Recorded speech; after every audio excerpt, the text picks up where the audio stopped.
Isang grupo ng mga siyentipiko ang nakatuklas ng isang sirena sa Florida, ngunit nang dumating ang mga pulis, nakita nila ang isang bagay na mas nakakatakot pa.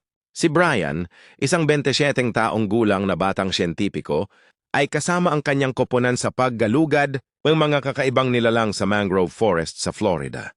Noong umaga na iyon, nagdesisyon sila ni Brian na mas palalimin ang kanilang paglalakbay sa loob ng mangrove forest upang tuklasin ang mga nilalang na bihirang makita sa lugar na ito.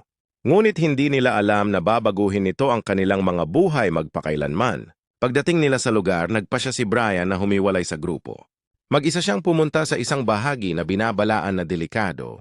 Pagkalipas ng isang oras ng paglalakad, nadiskubre ni Brian ang isang maliit na lagun na puno ng mga magagandang ibon at mga puno.